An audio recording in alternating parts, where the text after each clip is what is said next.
7-hour flight to London right now. Let's go. I just want to know, how many times have you had to reset your life, restart your life, relocate your life?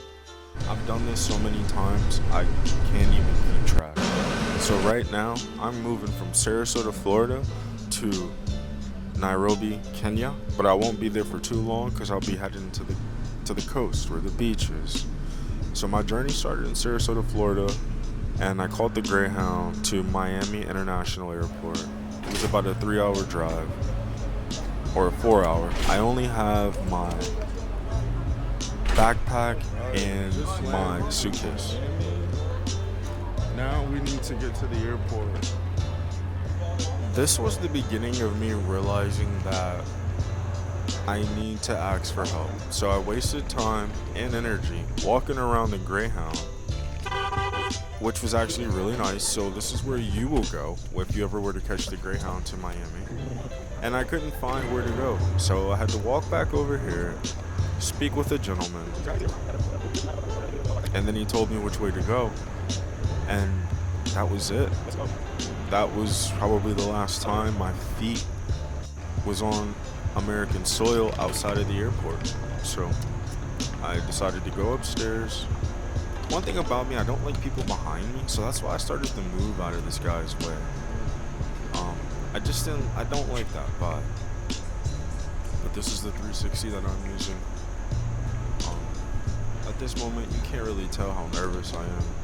At this moment, you can't tell that the tears will be coming. At this moment, I'm just ready for something new.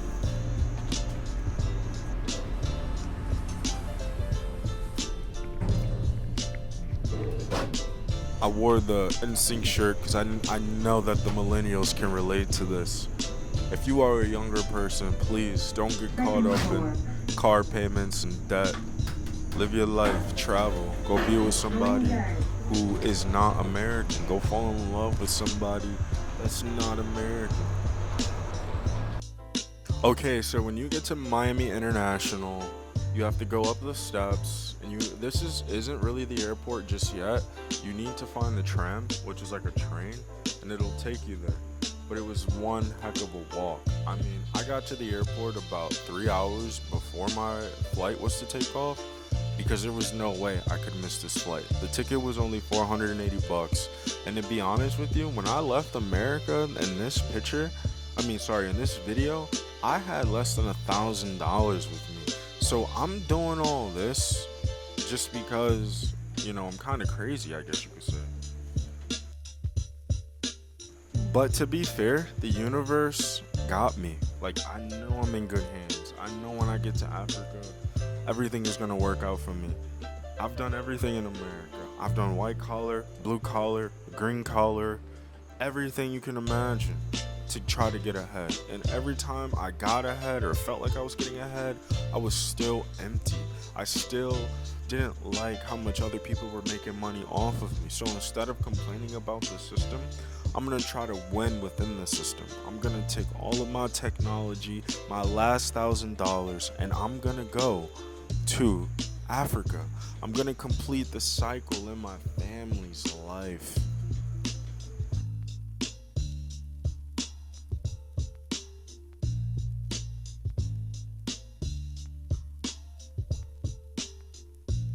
And this is when I started to get lost. I didn't know which way to go. Which is okay because reading is fundamental. The signs are up for a reason. And please don't be afraid to talk to somebody. A lot of people are paid to help you. When you look at your ticket, it's all these different fees. And I'm sure one of those fees is going towards somebody to help you maneuver through the airport. In regards to maneuvering, I feel like traveling on a Tuesday is the best thing to do. There was a lot less people in the airport, so I was able to not feel cluttered, and I didn't feel like I wasn't being seen. This is the part where I thought I was beating the system. I went up to the wrong floor, and then I had to go back down all the way to the third. So this is why it's important to really show up early for your flights, because you just never know what can happen. And I also made this mistake by not checking in with the British Airways. because they ended up just calling for me later in this video to make sure that my passport and my boarding ticket was valid.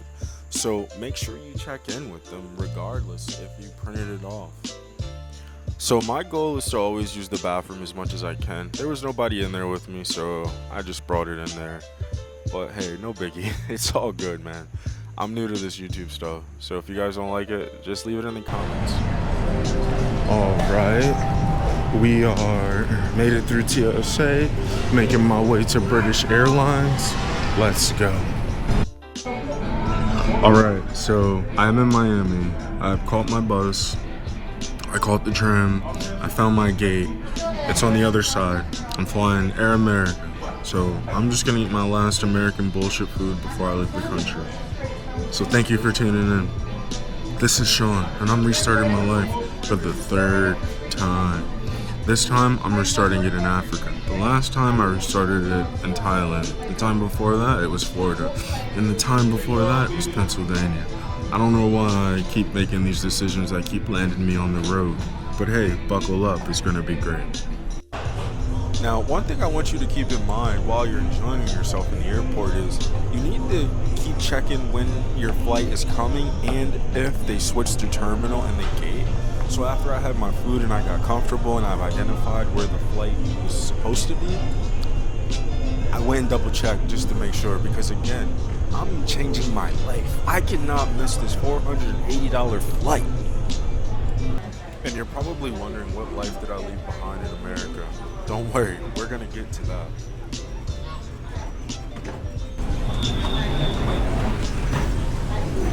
Alright, looks like it's boarding time. Well, first, if you're still watching, I want to say thank you.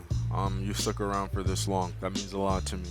But now I'm already checked in. I'm ready for my flight. I have so many rules for traveling. If you know, you know. I always like to be the last one on the plane. I like to use the bathroom 100 times before I get on. I like to be the last one on the plane because I'm able to see what seats are free if they're better than the ones that I have. I usually go for the seat at the back of the plane, not for safety reasons, but just because I'm closer to the bathroom and I'm in no rush to get off the plane. I don't mind being the last one on and the last one off. Sometimes people forget things and you can scoop them up and put them into your pocket. No, I'm just kidding. I wouldn't do that. But being the last one off the plane has its benefits. You're also able to thank the staff, connect with the staff, ask for any last minute things. The reason why, again, I like to be the last one on is because I get to pick up the seats that nobody else, that aren't being filled at that time.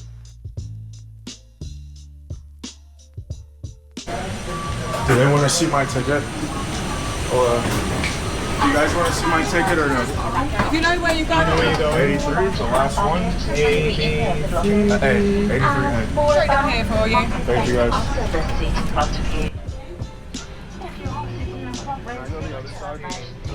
Excuse me, guys. Alright, I always thought having my 360 camera on the plane as I move into my seat was the coolest thing ever. So yeah, here we go. Look, this is business class. Obviously, that is not where I'm at. If my ticket was $480. I think this woman to the right with the red is a athlete. I didn't really get to talk to any of these other women, but this woman right here, her name was Molly or Holly. She was extremely nice to me, and she told me that her husband was actually in Kenya. So it was like a bonding moment for us. Excuse me, sir, can I get by you, please?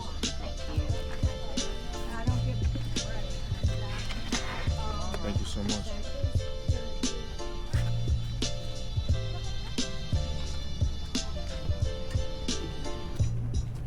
So as you can see on a Tuesday, this was not the busiest plane out of Miami to London. I mean, I walked by multiple seats. I didn't want to take any. I would rather just go further to the back. I don't like to be up in the front anyway, so it doesn't really matter. And I can tell you that this is probably the most frustrating part, but the other one is getting off. But it seems as if all consideration goes out the window. It's like everybody wants to force their way into their seat, put their things away. But I promise you, we're not gonna leave until the last person does that. So why not think about moving quickly so that we could get the last person seated? That's when we leave. And that's why I like to be the last one on the plane. Because nobody's leaving until I get situated. I probably done beat most of them to the airport. And I'm gonna be the last one on the plane. I'm gonna be the last one off the plane. So for whatever reason, it has its benefits, but I really wish that we worked together better as a team. But one of the downfalls about being the last one on the plane, most likely wherever you're about to sit, there is no storage above you. So before I got to my seat, she's already said, hey, can you please put your things up here? Now look how far I had to go. But also notice the seats that are not filled. You don't know that until you know you were the last one on the plane. So this is my theory, that there was a bathroom back here, and I don't believe that there was. There was a bathroom closer to the front. I didn't mind. I love being in the back. I enjoyed myself. It was a great time. British Airlines was a great company to fly with. Okay, made it to my chair. Made it to my seat. So it looks like you get a blanket. I don't know what this is. Resealable envelope. Open carefully. Maybe there's some money in here.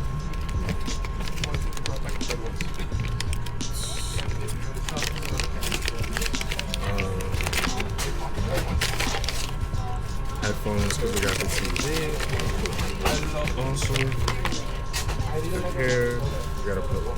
So this is awesome. I think I'm ready for the flight.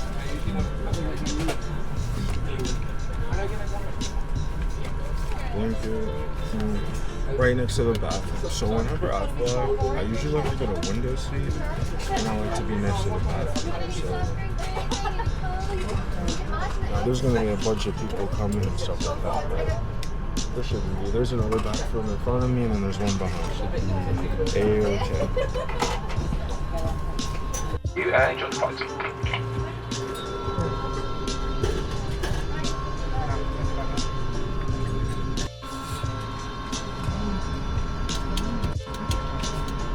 We are moments away before we take off to London. I'm very excited for this new chapter of my life and where it takes me and what all comes with it. The best part about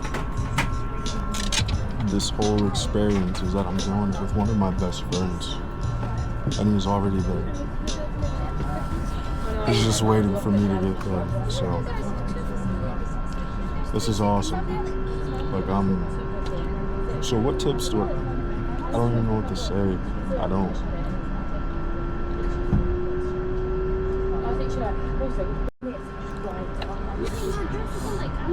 7-hour flight to London right now. Let's go.